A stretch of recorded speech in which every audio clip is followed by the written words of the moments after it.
Most people walk through life invisible. They blend in. They avoid standing out. And because of that, they give away their power without even realizing it. But here's the truth. Every interaction you have, whether it's at work, in relationships, or even casual conversations, is built on invisible psychological games. Some people play those games unconsciously and lose. The masters, they use them deliberately and win. That's where dark psychology comes in. It's not about being manipulative for the sake of it, or about hurting others. It's about understanding the hidden levers of influence and learning how to pull them with precision.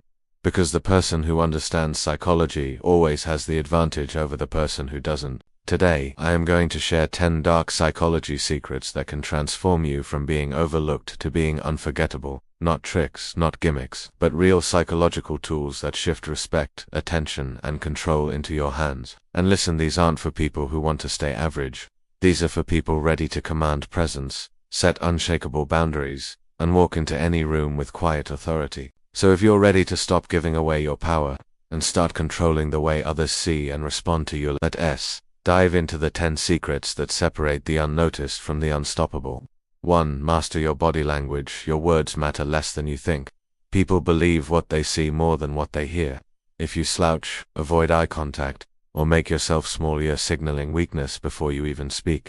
Instead, stand tall with your shoulders back. Keep your chin level. Maintain direct eye contact when you speak and when you listen. Use purposeful gestures, don't fidget.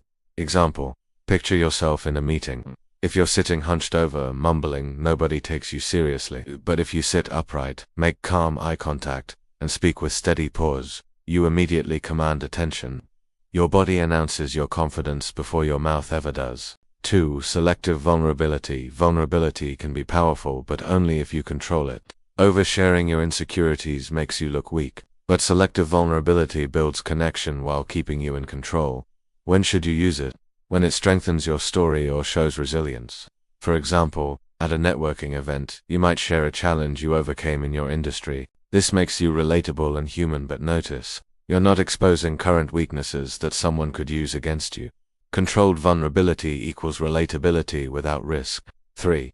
Strategic silence. Silence is not empty, it's pressure.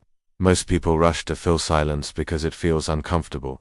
But when you master silence, you turn that discomfort into power.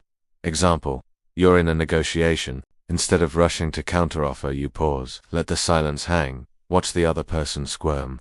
9 times out of 10, they'll break first and make concessions. The rule: never fear silence. Use it as a weapon. 4. Subtle intimidation. Intimidation doesn't mean being aggressive or loud. It's about subtle signals of dominance. A firm handshake, not bone-crushing, but steady. A calm, unblinking gaze, speaking slowly and with deliberate pacing. Example: at a networking event, when you shake someone's hand with confidence and maintain calm, steady eye contact, you don't need to say "I'm in control." They feel it. Subtle intimidation sets the tone without hostility. 5. Controlled aggression. Controlled aggression isn't about yelling or threatening. It's about setting boundaries with clarity and firmness. For instance, in a job interview, your tone is confident, not apologetic. When someone pushes past your boundaries, you don't lash out too calmly but firmly push back. People respect what you're willing to enforce. Controlled aggression earns respect without burning bridges. 6. Strategic flattery. Here's the twist. Flattery isn't about mindless compliments. Done right, it's a tool of influence. You don't say, "You're so smart." Instead, you highlight specific qualities. I admire how clearly you explained that idea. Your consistency on this project is impressive.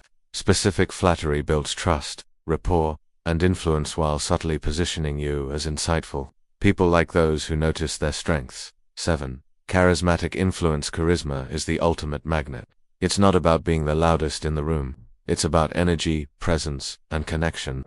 To develop charisma, speak with passion, not monotone. Use storytelling instead of plain facts. Lean into warmth as much as authority.